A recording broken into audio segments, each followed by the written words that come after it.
The rooftop of the reunion venue buzzed with old laughter and polished wine glasses clinking under fairy lights. Classmates surrounded Robert, a man once quiet and forgettable, now composed in a sleek charcoal suit with a calm presence that made others pause. A toast had just ended when someone called out teasingly, "So, Robert, when are you and Margaret finally tying the knot? It's been what, 10 years?" Robert smiled, reached into his coat pocket, and took out a stack of elegant wedding invitations.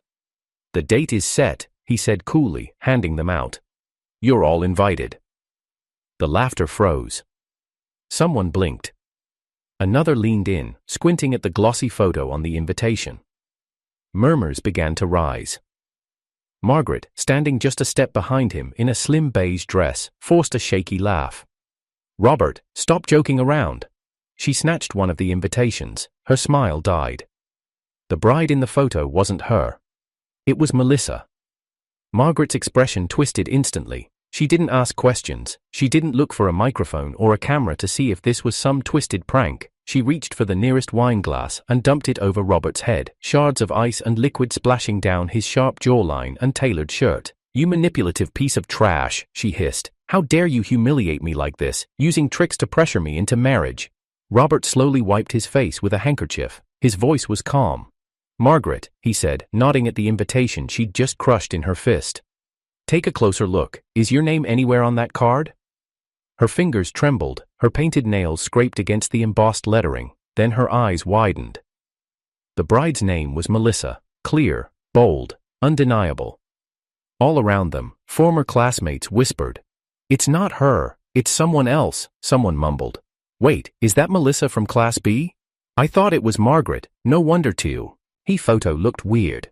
Margaret staggered a step back, pale, then she lunged forward, trying to snatch the remaining invitations from Robert's hand. He moved back easily. She missed, lost her balance, and crashed into the corner of the dessert table, sending glass cups clattering and fruit skewers tumbling. Someone gasped, someone else laughed nervously. Robert didn't help her up. Once, he would have. Once, he would have apologized for breathing too loud or blinking at the wrong time. Now he simply stared. "You really think I planned all this to force you into marriage?" he said quietly. "You overestimate your importance. We broke up 6 months ago, or have you conveniently forgotten?" Margaret's mouth opened, then closed. Her eyes darted around the crowd. The silence was louder than anything. "You're lying," she hissed, voice cracking. "This is all some setup. You looped everyone into this mess to make me look bad." Robert's jaw tightened. "You think I forgot what I saw outside that hotel room? You and Daniel? You were wrapped around him like I never existed. You thought I'd still come crawling?" Margaret's confidence cracked like porcelain. She searched the crowd, but all she met were eyes filled with pity, or worse, amusement. A classmate finally spoke. "Robert, is this real? You and Margaret really?" "We've been over for half a year," Robert said, turning to them. "And Melissa is the woman I'm going to marry." From behind him, Margaret's voice rose again, shrill, desperate. "You're pathetic, Robert. I gave you 10 years, and you throw it away for some cheap second-choice girl who couldn't even win prom queen." Robert turned back toward her, voice razor-sharp. "You cheated on me, in front of my eyes, and you think I owe you something?" Margaret had no answer. Not really. She just stood there, mascara smudging, hands curled into fists, and for the first time in 10 years, Robert didn't feel the urge to reach out. He just felt free. He walked away. Robert's earliest memory of safety wasn't his parents' voices, it was the rough texture of a patched quilt and the quiet hum of Margaret's mother boiling congee at dawn. He had been 10 when a truck crushed both his parents on their way home. Relatives came to the funeral with long faces and shallow sympathy, all quick to list reasons why they couldn't take in another child. Margaret's mother, Aunt Ruth, stood silently at the edge. When everyone else had left, she was the one who gently pulled Robert into her arms and told him he'd be staying with them. Margaret had glared the entire car ride home. At first, Robert kept to himself. Margaret would toss his books off the table, slam the door to the shared bathroom, and throw fits when Aunt Ruth made him extra food. But Robert never retaliated. Slowly, after months, they settled into something that resembled family. When Robert turned 16, Aunt Ruth's health began to decline. The diagnosis was stomach cancer. Robert learned to cook in hospital cafeterias, used the library's computer to study food nutrition, and begged local vendors for part-time jobs just to buy her medicine. At home, he cleaned the kitchen, watched over Margaret, and stayed up nights sewing torn school uniforms. Aunt Ruth passed away before Robert turned 18. Before she slipped into her final coma, she held his hand and whispered, "Look after Margaret, she'll be alone after I'm gone." He promised. From that moment, guilt wove itself into every corner of his life. He stayed. Margaret changed after her mother died. She wasn't the wild teenager anymore. She became colder, sharper. At 20, she told Robert she wanted to try dating. "With you, I mean, since we already live together." Robert had never thought of her that way, but her voice trembled slightly when she asked, so he said yes. He thought it would bring her comfort. Instead, it gave her codes. Intro. By 23, Robert was juggling 2 jobs. He worked mornings at a bookstore and evenings delivering food. All his earnings went to their rent, her art supplies, her tuition, her cafe hobbies, her designer wish lists.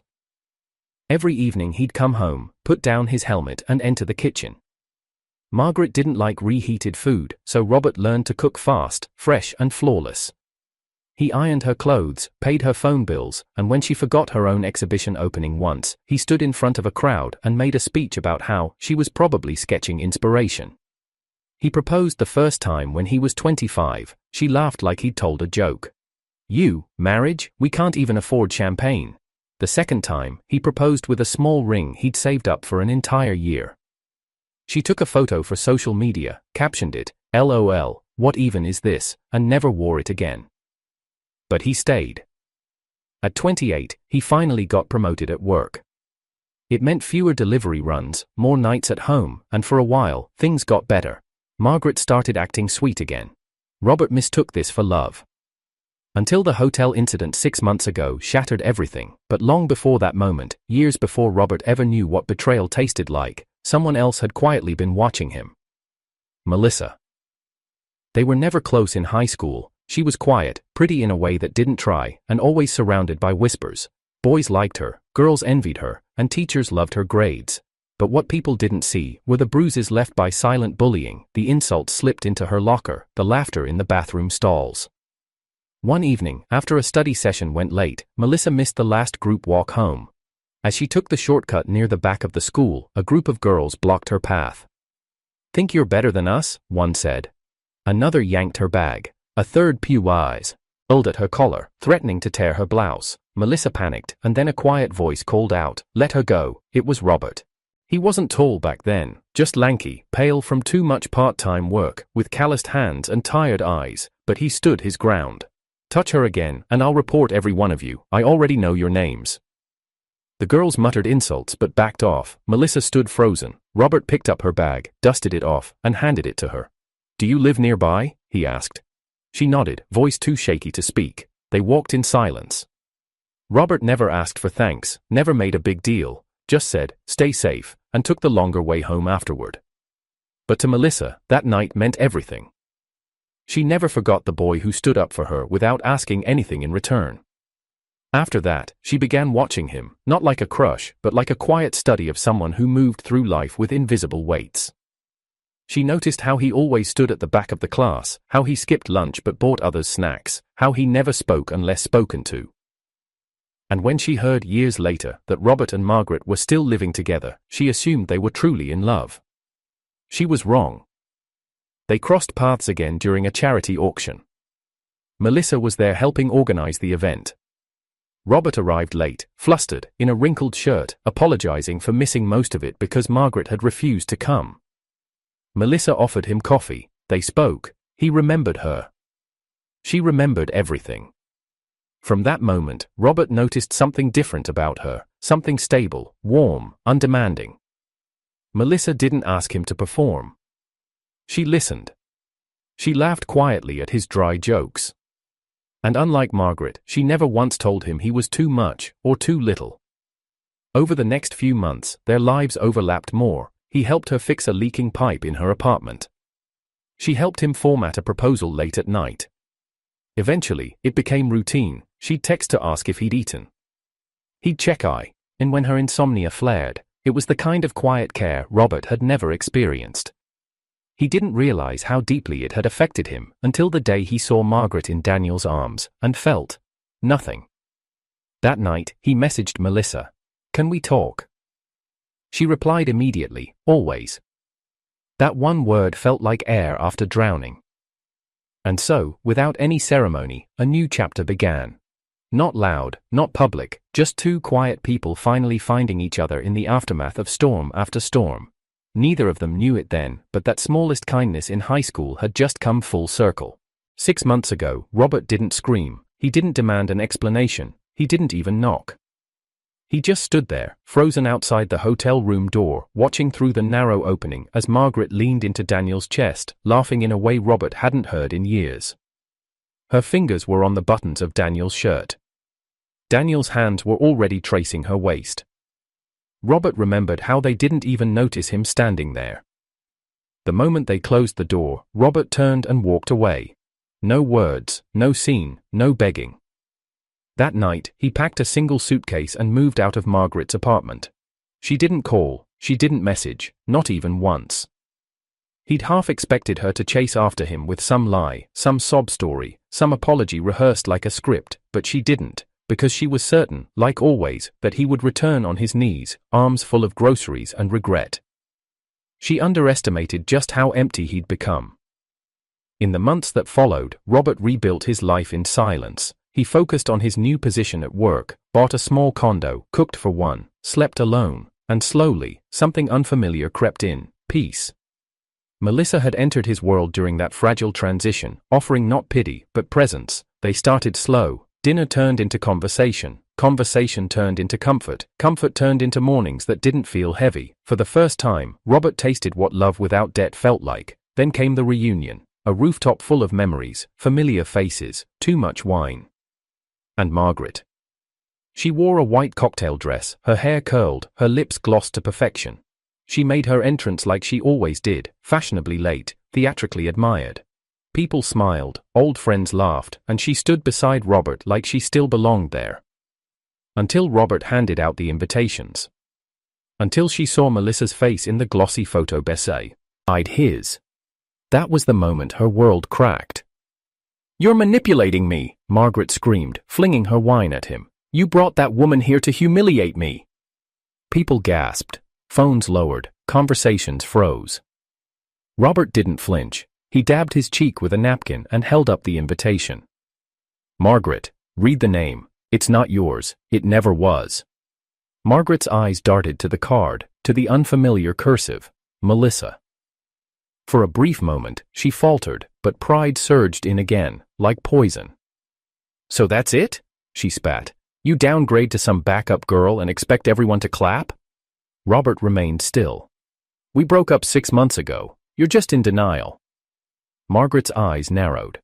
"You're lying. We were never broken up. You left because of some childish tantrum." "I left because I saw you with Daniel." Her silence betrayed her for half a second, then the performance resumed. "Oh, so you're going to drag my name just to justify your affair?" she said, loud enough for others to hear. "Fine, let's make it a show." Melissa stepped forward, trying to de-escalate. "Margaret, this isn't necessary." Margaret turned on her like a blade. "Shut up. You've been after him for years, haven't you? Always hovering, always waiting for a crack. Well, congrats, you got your opening." Robert placed himself between them. Enough. But it wasn't enough. That night, Margaret left without another word. But within 48 hours, the online war began. The first post showed a blurry clip of Robert holding Melissa's hand on the rooftop. The caption read, "10 years of love thrown away. He cheated on me with her and announced it at our reunion." Hashtags exploded. Sympathy rolled in. Then came an old photo, Margaret in a hospital bed, Robert by her side, feeding her soup. He said he'd protect me for life.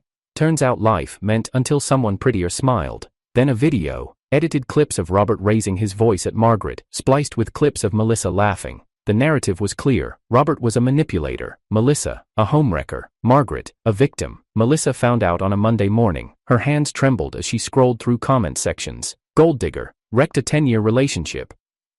She must be good in bed, huh? Robert didn't need to ask who was behind it. Only Margaret could be this venomous, only she would weaponize public perception like this. When he called her, she didn't answer, but hours later, a message came through. Delete your engagement post or I'll leak worse. You don't get to live happily ever after while I'm left humiliated. Robert read the message 3 times, then once more. That night, he held Melissa's hand tightly. I'm sorry, she whispered. This is my fault. If I hadn't. No, he said. This started long before you came back into my life. He filed a report with the platform, reached out to his legal team. But Margaret was clever. Everything was twisted just enough to be technically opinion. She knew how to tiptoe along the edge of slander. Melissa stopped going out. She deleted her profiles. She told Robert she was fine, but her eyes lost their glow. She was slipping into shadows she hadn't visited in years. And still, Margaret posted. Still, she pretended she was the one left bleeding. Robert wanted to scream, but more than anything, he wanted to protect Melissa. He had spent 10 years enduring Margaret's manipulations. He would not let the next 10 be defined by her cruelty. The next morning, he walked into a media firm with a thick folder of evidence. She wants a war, he said quietly. I'll give her one. He wasn't the same man who used to kneel. He was the man standing now, and he wasn't stepping back. The worst part wasn't the online comments, it was Melissa's silence. In the days after Margaret leaked the cemetery footage, Melissa didn't speak much. She moved slower, she stopped humming while washing dishes, and she flinched whenever her phone lit up, even if it was just a weather alert. The video Margaret posted was calculated cruelty. It showed Robert and Melissa at his foster mother's grave. The caption read, "Adultery knows no boundaries, not even the dead are spared." The clip had been edited so masterfully that strangers truly believed Melissa had pranced into sacred ground just to rub her win in Margaret's face. They didn't see the moments before, the tears in Melissa's eyes, the way she stood back respectfully, waiting for Robert to finish kneeling. They only saw what Margaret wanted them to see. The hate messages poured in. Melissa's face, once hidden in peaceful obscurity, was now a meme for betrayal. Her workplace began receiving anonymous complaints. Her name trended for all the wrong reasons. Robert tried everything. He had lawyers draft takedown notices. He hired a private PR firm to counter the lies, but Margaret was relentless, adapting her attacks, using throwaway accounts and ghost editors to stay a step ahead. One night, Robert came home and found Melissa sitting on the kitchen floor, her back against the fridge. Her arms were wrapped tightly around her knees, her eyes vacant. He dropped everything and knelt beside her. "Melissa," he said softly. She didn't look at him. Her voice was a whisper. "It's happening again." Robert didn't ask what she meant. He already knew. "They're saying I deserve to die," she said, her lip trembling. "That I'm a slut, a homewrecker, a disease. You're none of those things. They don't care." She finally turned to him.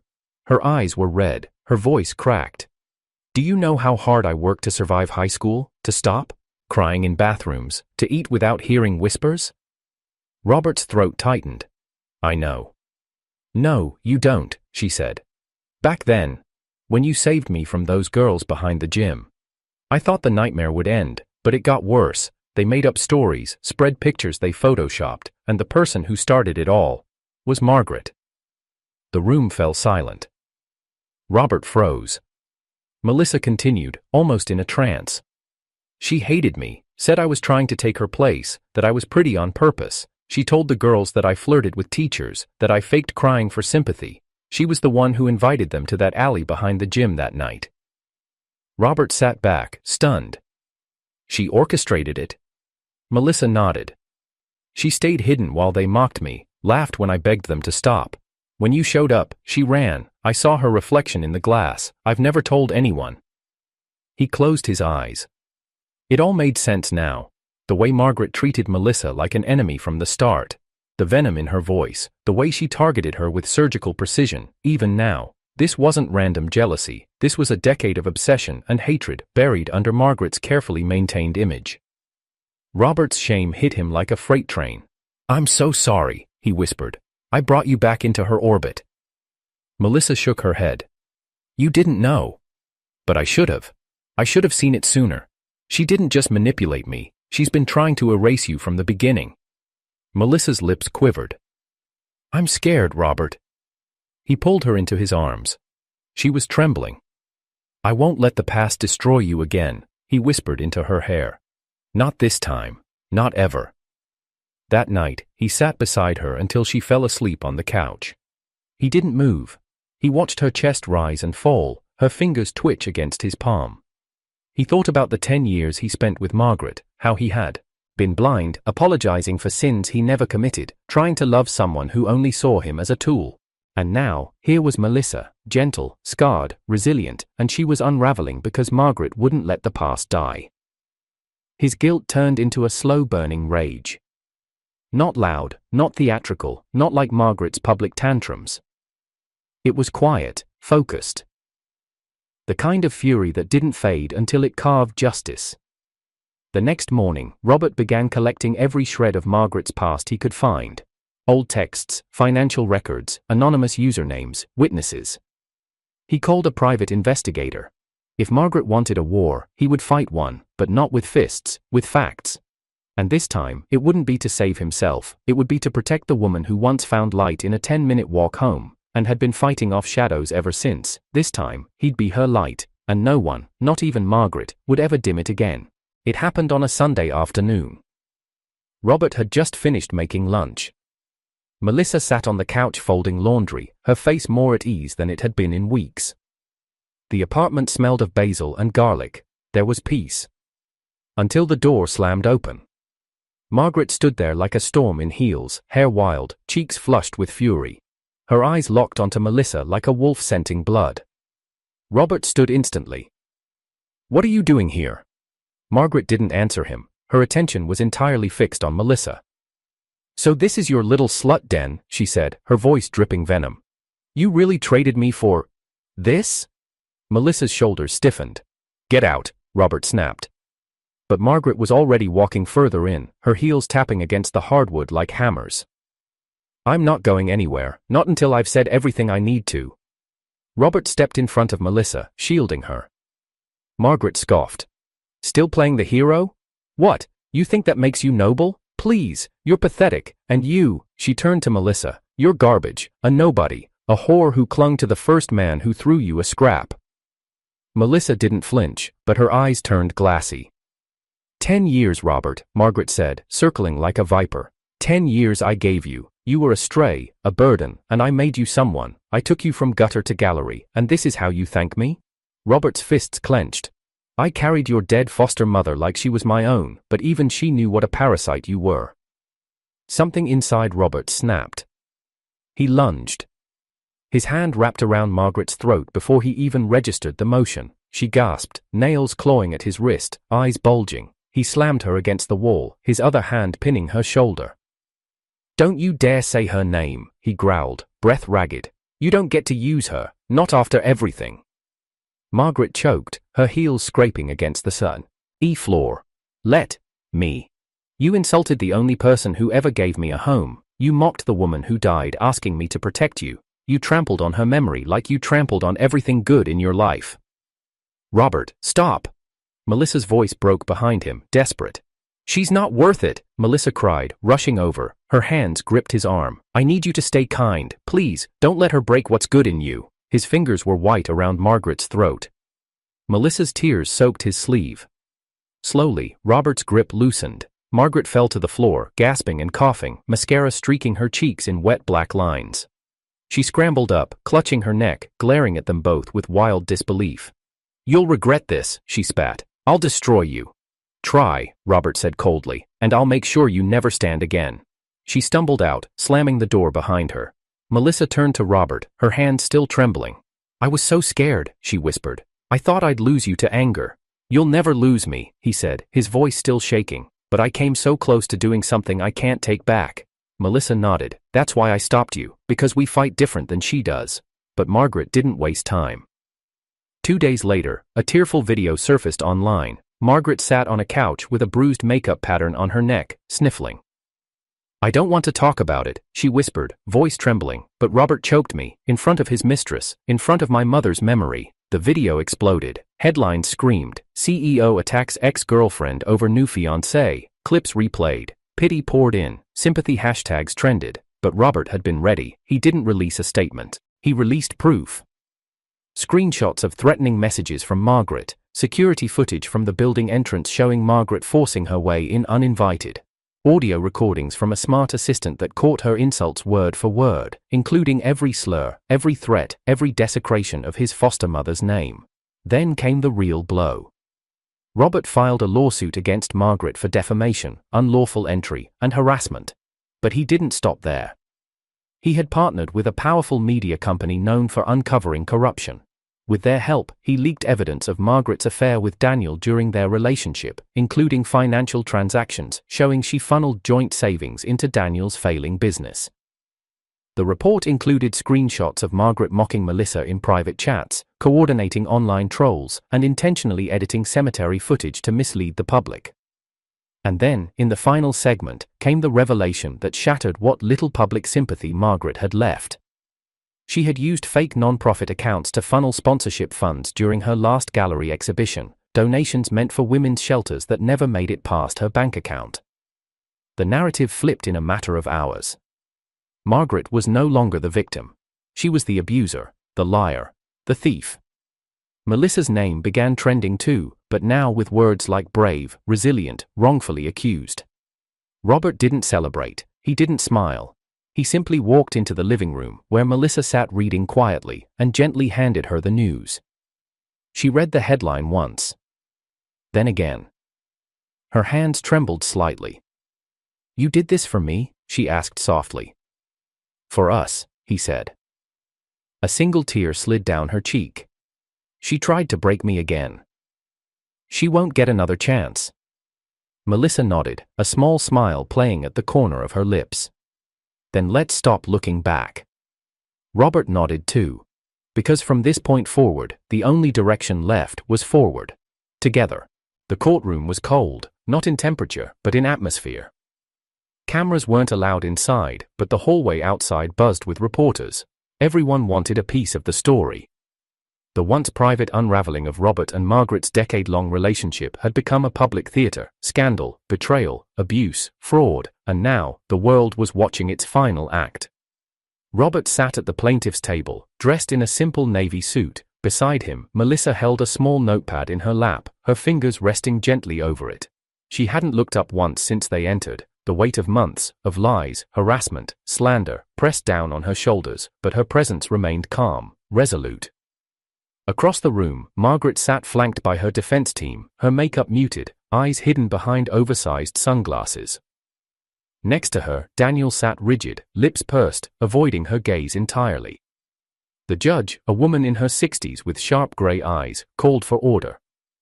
Robert stood. He didn't gesture, he didn't raise his voice, he simply opened a folder and began to speak.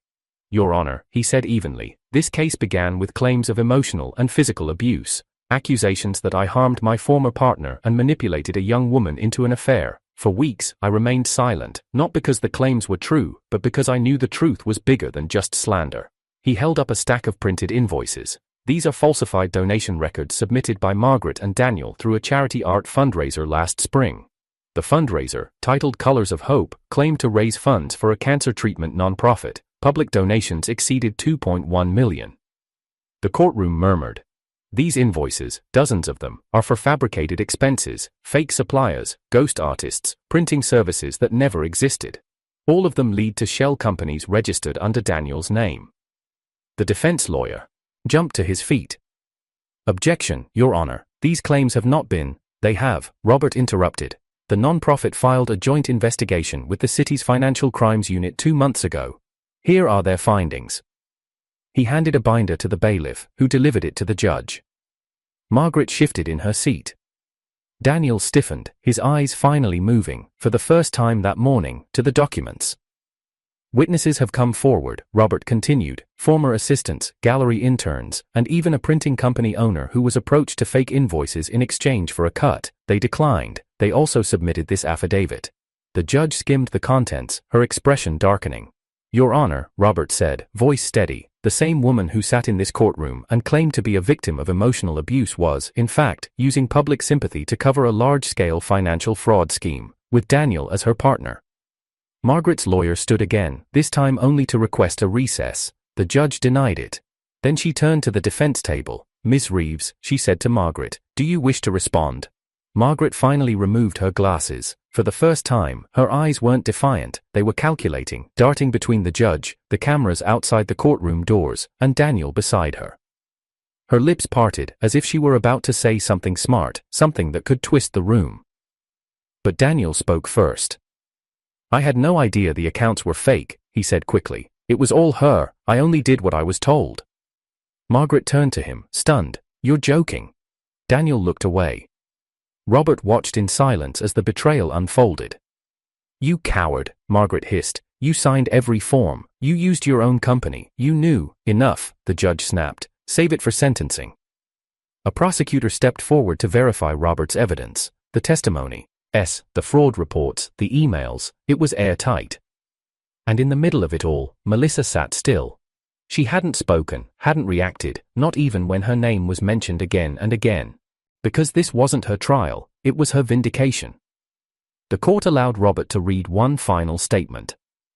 He looked directly at Margaret as he began. "For months, I was painted as an abuser, a manipulator. For months, Melissa was called a homewrecker, a liar, a parasite. But the truth is, she's the only person in my life who ever showed me what respect feels like. While Margaret used my past as a leash, Melissa gave me space to grow. While Margaret screamed, Melissa listened. While Margaret schemed, Melissa healed." He paused. "I stayed silent for 10 years, out of guilt, out of obligation, out of a deathbed promise, but today, I speak not out of anger, but because I refuse to let that silence become complicity." He looked at the judge. "I'm done being used." The courtroom was quiet. The judge reviewed the documents again, then delivered her decision. "Margaret Reeves and Daniel Chen, this court finds sufficient evidence to proceed with formal charges of charitable fraud, misappropriation of public funds, and online defamation. The state will also pursue separate charges based on financial documentation provided. Effective immediately, both defendants are remanded into custody pending sentencing."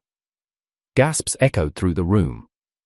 Margaret's hands slammed the table. "You can't do this to me. I was his everything. I raised him. I gave him 10 years. The judge didn't flinch. 2 officers approached. Margaret turned toward Robert, wild-eyed. "You still owe me," she shouted. "For my mother, for everything she did for you. You wouldn't even exist without us." Robert stood as they cuffed her wrists. He didn't raise his voice. He didn't flinch. He just stepped forward and said quietly, so only she could hear, "I've already repaid my debt, with 10 years of silence." Margaret froze. Her lips trembled. Then she laughed, an empty, bitter sound, as they pulled her away. Daniel tried to go back. To avoid eye contact with everyone as he was escorted out next. There was no loyalty left between them, no alliance, just 2 people drowning in a fire they built together. When the courtroom cleared, Robert turned to Melissa. She hadn't moved. "Hey," he said softly. She looked up, eyes brimming. "It's over," he whispered. She nodded, a single tear falling. "I never thought the truth would win." "It did. You did." He reached for her hand. She took it. Outside the courtroom, the press surged forward, flashes exploded, microphones pushed toward them. But Robert didn't stop to speak. He kept walking. Melissa beside him. Their fingers intertwined. And for the first time in years, every step forward felt like it finally belonged to him. Sunlight spilled into the kitchen like a warm breath of forgiveness. The past no longer lived in the corners of Robert's mind like a haunting whisper. It had been exorcised in court, in truth, and in time. Melissa stood by the window, sleeves rolled up, a splash of yellow paint on her cheek. Her canvas leaned against the wall, half finished but already alive. Blue irises bloomed across the surface, soft and brilliant. She hadn't painted since high school, not since the bullying, not since Margaret. Now, every brushstroke was a rebellion, a quiet reclaiming of something that had once been stolen from her. Robert walked up behind her and kissed her temple. "You've got it all over your face." "Good," she said. "Then I'm doing it right." He chuckled and turned back to the stove, flipping the eggs. It had become a ritual, her painting, his cooking, music drifting through the apartment, and no eyes watching but each other's. Their wedding had been quiet, no sponsors, no live streams, no press, just close friends, a lakeside view, and vows spoken like promises whispered under a blanket. Melissa wore a simple satin dress. Robert wore his foster mother's pendant tucked beneath his shirt. They didn't pose for followers, they danced in bare feet, lit sparklers with laughter, and ended the night holding hands under a starry sky. It was everything they needed, nothing more. 3 months later, Melissa stood in the hallway of their home holding a white stick with trembling hands. Robert was in the kitchen, drying dishes when he heard her call. She didn't say his name like a panic, she said it like a question, like hope wrapped in disbelief. He turned, saw her frozen in place, saw the test in her fingers, saw the emotion fighting its way across her face. He walked over slowly. Melissa looked at him, eyes brimming. "Robert." His hand found her belly before either of them said another word. "You're pregnant?" She nodded, and he pulled her into a hug so tight the test almost dropped. "We're having a baby?" Melissa buried her face in his neck. "We're having a baby." They stood like that for a long time. The dishes remained half-dried, the music in the background faded to silence, nothing else mattered. Later that night, they stood in the kitchen, her back against his chest, his hand resting over her stomach. "I'll make sure this child never feels unloved," Robert whispered. Melissa reached up and tangled her fingers through his. "They'll grow up with music and art and warmth, not fear, not shame. I won't let them carry what we had to survive." She turned her head slightly. "Do you still think about it, her?" "Sometimes," he said honestly. "But not with anger, just closure." Melissa exhaled softly, her breath fogging the window. Outside, the city glittered. Not in a way that demanded attention, but in a way that reminded you life goes on. The TV hummed faintly from the living room. News footage played muted, but the visuals were unmistakable.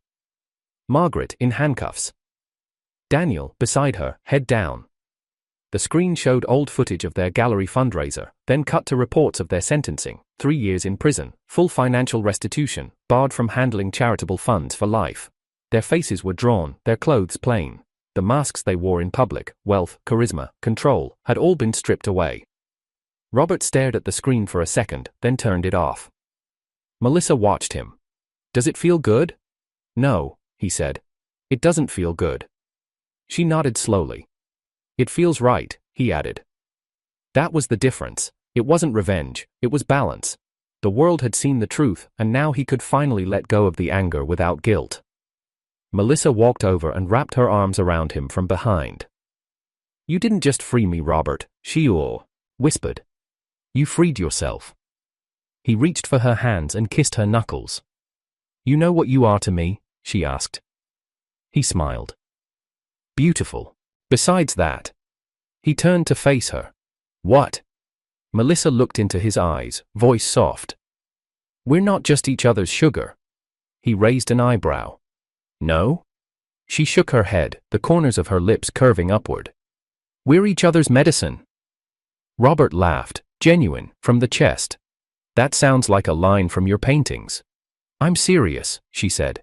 "You were the first person who ever protected me, and I was the first person who ever saw you." "I always felt invisible," he murmured. "Even when I was giving everything I had to someone else." "You're not invisible anymore." They held each other for a long time, her cheek pressed against his chest, his hand resting on the small life beginning inside her. Later that week, Melissa returned to her art studio and for the first time since high school, submitted work to an open exhibition. Her paintings, raw and elegant, titled Recovery, were accepted immediately. The gallery described them as intimate portraits of invisible healing. Meanwhile, Robert finalized the company's IPO. Investors praised his calm under pressure, unaware that his greatest victory wasn't on spreadsheets, it was the quiet joy of coming home to someone who didn't require him to sacrifice his soul to earn love. Peace, he realized, wasn't the absence of conflict, it was the presence of someone who holds your hand while you heal. And in Melissa, he had found that peace. The past didn't vanish, but it stopped roaring. It stopped defining him. He looked at the woman across the kitchen table, barefoot, glowing, laughing softly at something on her phone. He looked at her and saw future. Not just his, but theirs. And for the first time in his life, Robert knew, with absolute certainty, that love, when real, doesn't burn you alive. It lights the way home.